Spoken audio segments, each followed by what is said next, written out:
اللہ کا حق ہے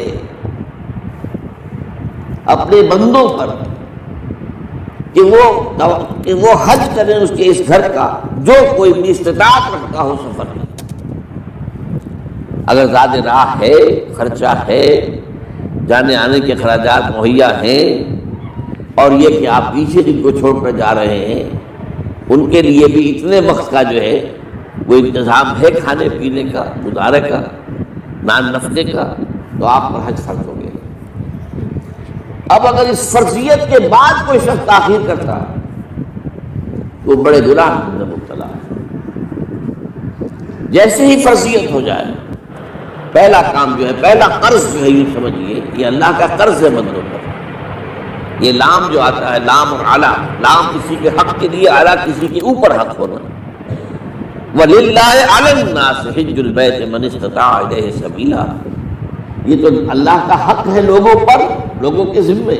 یہ قرض ہے اللہ کہ اس کے گھر کا حج کریں، جائیں، طواف کریں، اور جو بھی اس کے مناسک ہیں ادا کریں، اور وہیں پر قربانی کا بھی ہے. لِيَشْهَدُوا مَنَافِعَ لَهُمْ وَيَذْكُرُوا اسْمَ اللَّهِ فِي أَيَّامٍ مَّعْلُومَاتٍ عَلَىٰ مَا رَزَقَهُم مِّن بَهِيمَةِ الْأَنْعَامِ فَكُلُوا مِنْهَا وَأَطْعِمُوا الْبَائِسَ الْفَقِيرَ. اسی کے اندر جو ہے مناسک کے اندر قربانی بھی ہے. افریقہ میں آپ کو معلوم ہے، شمالی افریقہ میں زیادہ تر لوگ جو ہیں جیسے کہ ہندوستان پاکستان میں ویسے ہیں، لیکن آپ جنوب میں چلتے جائیے تو رنگ گہرا ہوتا چلا جائے گا. انتہائی سیاہ رنگ بھی ہے، سب آ رہے ہیں، شکلیں جدا ہیں، زبانیں جدا ہیں، لیکن سب کے سب جو ہے ایک ہی نغمہ ان کی زبان پر ہے ایک ہی نغمہ، کہیں واضح کہیں مبہم. وہ ایک ہی مذہب، لبیک اللہم لبیک لبیک لا شریک لک لبیک ان الحمد والنعمت لک والملک لا شریک لک. اب یہ ترانہ ہے، توحید کا ترانہ ہے، اور گونج رہی ہے. اس وقت آپ اندازہ نہیں کر سکتے کہ وہ پوری سرزمین گونج رہی ہوگی اس ترانے کے ساتھ، کیونکہ تھوڑی دیر کے بعد نئے قافلے داخل ہو رہے ہیں. ابھی ایک قافلہ جو ہے اس نے صحیح مکمل کی ہے، شامل ہو گیا، بلکہ اس کے دوران ابھی اس کا ختم نہیں ہوا کہ تیسرا قافلہ چلا رہا ہے. وہ تو یہاں تو ظاہر بات ہے کہ میں نے چونکہ ایک نقشہ اپنی نگاہوں سے دیکھا ہے مدینہ منورہ سے اور مکہ مکرمہ جاتے ہوئے رات کے وقت، کہ کہیں جو ہے وہ روشنیوں کی وہ قطار ٹوٹتی ہی نہیں، مسلسل معلوم ہوتا ہے کہ سڑک کے اوپر گاڑی ہے، مسلسل، کہیں اس کے اندر وقفہ ہی نہیں. اتنے بڑے پیمانے پر لوگ جمع ہو رہے ہیں. زبانیں جدا ہیں، ایک دوسرے کی زبان نہیں سمجھتے، لیکن ایک زبان اور بھی ہوتی ہے جو بغیر بولے سمجھ میں آتی ہے. اس سے معلوم ہوتا ہے سب کے لیے محبت ہے. ہمارے بھائی ہیں تمام مسلمان ہیں. بعض کے اندر یہ محبت کا جذبہ زیادہ ہے. ترکوں میں انڈو پاکستان کے لوگوں کے لیے بہت محبت ہے. اب وہ بات جو نہیں کر سکتے، سمجھا نہیں سکتے، لیکن ان کی آنکھوں سے، ان کے انداز سے وہ محبت ٹپکی پڑتی. تو عالمگیریت جو ہے اسلام، ہمگیریت، عالمگیریت، آفاقیت، اس کا جو مظہر نظر آتا ہے وہاں. پھر یہ کہ ہمارے یہاں کی جتنے بھی فرقہ بندیاں ہیں وہ وہاں ختم ہو جاتی ہیں. وہاں اہل حدیث ہے، حنفی ہے، مالکی ہے، شافعی ہے، حنبلی ہے. یہ کام بھی کیا ہے آ کر انہوں نے آل سعود. ورنہ اس سے پہلے جو ہے وہ 4 مصلے علیحدہ تھے وہاں پر، 4 جماعتیں علیحدہ ہوتی. یہ حنفی مصلی ہے، یہاں پہ حنفی امام ہے وہ پڑھائے گا. یہ شافعی مصلی ہے، شافعی امام ہے وہ نماز پڑھائے گا. یہ جو ایک تفریق تھی وہاں بھی موجود تھی، انہوں نے ختم کیا. ایک امام کے پیچھے جماعت ہوگی. اسی میں حنفی بھی ہیں، مالکی بھی ہیں، شافعی بھی. کچھ ہیں لوگ جو زیادہ، جن کے اندر کچھ زہر زیادہ گھل گیا ہے فرقے واریت کا، وہ پھر نہیں نماز پڑھتے، وہاں پر محروم رہتے ہیں. اس کی فضیلتوں کو چھوڑ کر جا کر کہیں اپنے جو ہے گھروں پر جہاں ٹھہرے ہوئے وہاں جا کے نماز پڑھ لیتے ہیں کہ یہ جو ہے وہابی ان کے پیچھے ہماری نماز نہیں ہوتی. لیکن نہیں، عام طور پر ایسا نہیں ہے. عام طور پر سب لوگ جمع نماز پڑھتے ہیں. اور ایک سب سے بڑا مشاہدہ جو ہوتا ہے، جو مجھے سب سے پہلے ہوا تھا پہلے حج میں، یہ 1962 کی بات ہے، تو میں نے محسوس کیا یہ نماز کے اندر اختلافات جو ہے اسلام مسلمانوں میں صرف اتنے ہیں کہ جس سے نماز نہیں ٹوٹتی.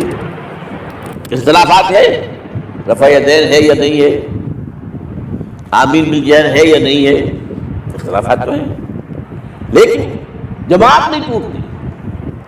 وہ جو ڈرل ہے، ڈرل جیسے کہ ڈرل ہوتی ہے، آرمی پریڈ ہو رہی ہے، وہ ڈرل ختم نہیں ہوتی۔ ایسا نہیں ہے، میں نے جب سوچا اگر کسی مسلک کے نزدیک رکوع بھی دو ہوتے جیسے سجدے دو ہیں، تو وہ لوگ تو ایک رکوع کے بعد دوسرا رکوع کرتے اور باقی لوگ سجدے میں چلے گئے ہوتے، جماعت ٹوٹ جاتی۔ یا اگر کسی کے نزدیک ہر رکعت کے اندر جیسے رکوع ایک ہے، سجدہ بھی ایک ہی ہوتا، تو کوئی لوگ تو ایک سجدہ کر کے کھڑے ہو جاتے اور دوسرے لوگ جو ہے دوسرا سجدہ کر رہے ہوتے، جماعت ٹوٹ جاتی۔ تو یہ میں سمجھتا ہوں کہ کس کی حکمت ہے، کس نے یہ طے کیا کہ ٹھیک ہے آپ میں رنگا رنگی بھی ہو، ذوق اس عمل کو ہے زیب اختلاف سے، اختلاف بھی ہے، رفع یدین بھی ہو رہا ہے، آمین بالجہر بھی ہو رہا ہے، نہیں بھی ہو رہا ہے، سب کچھ ہے، لیکن وہ اجتماعیت نہیں ٹوٹ رہی۔ یہ یوں سمجھیے کہ یہ زندہ موجودہ ہے اسلام کا، کہ 1400 برس بیت گئے ہیں اور کتنے بڑے علاقے میں یہ اسلام پھیلا ہے، اور یہ کہ مختلف مسالک وجود میں ہے، اس میں کوئی شک نہیں ہے۔ حنفی ایک علاقے کے اندر آپ کو ملے ہی صرف شافعی، ہندوستان کا بھی مغربی ساحل کے صرف شافعی ملیں گے آپ کو۔ اس سے آگے آپ جائیے، کیونکہ یہ عرب تاجروں کے ذریعے سے ایمان لائے ہیں، یہ لوگ سری لنکا کے لوگ ہیں، انڈونیشیا کے لوگ ہیں، ملیشیا کے لوگ، سب شافعی۔ ہندوستان میں چونکہ اوپر سے شمال سے آیا ہے اسلام، یہ ترکوں کے ذریعے سے آیا ہے، اور وہ کٹر حنفی تھے، یہاں حنفیت آئی۔ ترک جو ہے کٹر حنفی، یہ ترکی تو تھے جو آئے تھے۔ یہ کون تھا؟ محمود غزنوی کون تھا؟ سبکتگین کون تھا؟ الپتگین کون تھا؟ بختیار کاکی کون تھا؟ قطب الدین بختیار کون تھے؟ سب ترک۔ اور ترک بھی کون؟ غلامان، خاندان غلامان یاد کرتے ہیں۔ لیکن 12 ان کے سدے جو اسلام ان کے ساتھ آیا ہے وہ خالص حنفی تھا، کوئی حل نہیں۔ وہاں جا کر سب جمع ہو جاتے ایک وحدت کے اندر۔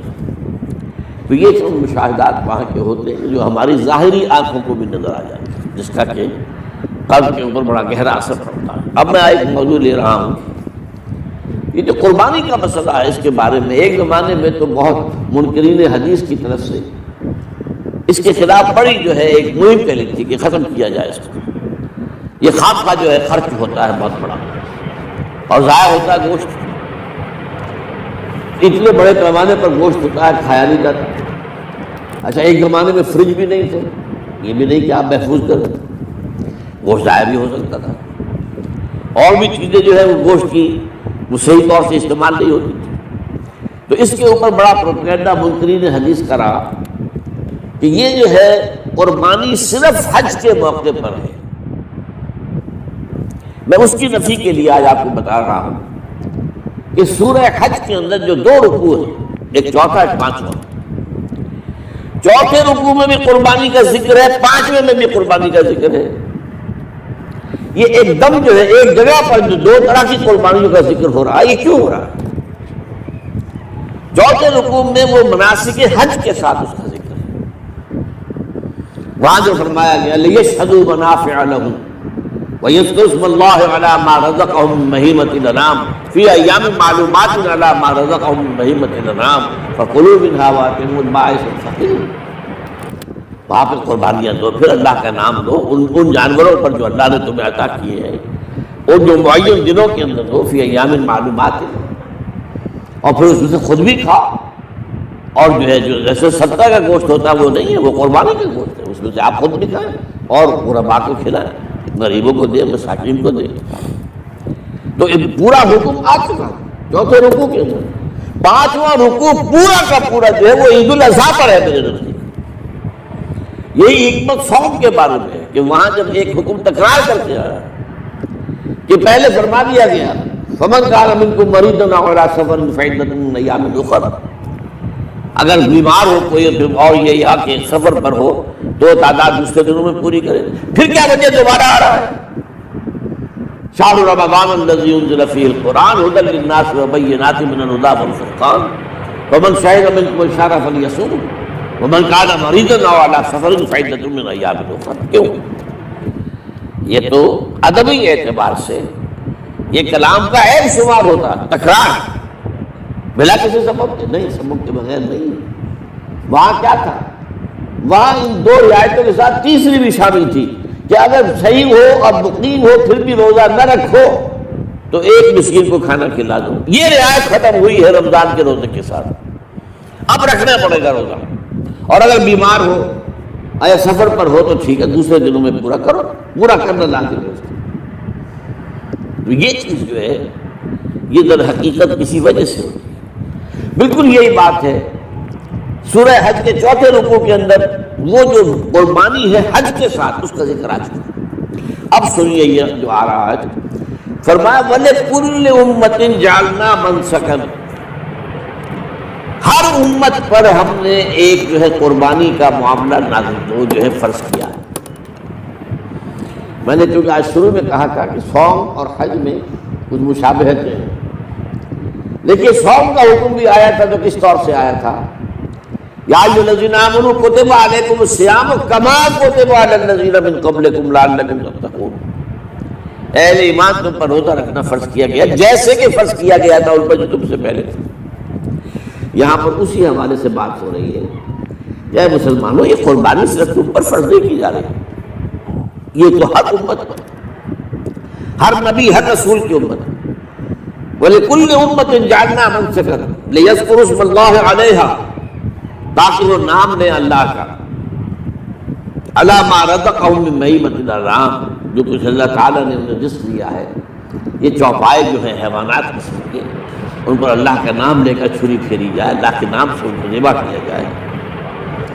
فَإِلَٰهُكُمْ إِلَٰهٌ وَاحِدٌ فَلَهُ أَسْلِمُوا. تو یہ جان لو کہ اس قربانی کی اصل روح کیا ہے؟ وہ یہ ہے کہ اللہ تمہارا ایک الہ ہے، اسی کے سامنے تمہیں سر جھکانا ہے. یہ روح تقویٰ اگر نہیں ہوگی تو یہ قربانی بے معنی ہو جائے گی. نماز و روزہ و قربانی و حج یہ سب باقی ہیں، تو باقی نہیں ہے. جب اللہ تعالیٰ کے ساتھ تعلق نہیں ہے تو یہ ساری چیزیں ریچولز بن جائیں گی. اب یہ بھی ہوتا ہے 20-20 25-25 ہزار کے بکرے جو ہیں وہ لوگ لیتے ہیں، پھر ان کو گھماتے ہیں پھراتے ہیں، ان کے اوپر ریشمی چادریں چڑھاتے ہیں، جو ہے وہ مہندی لگا کر 12 وہ چیزیں جو ہے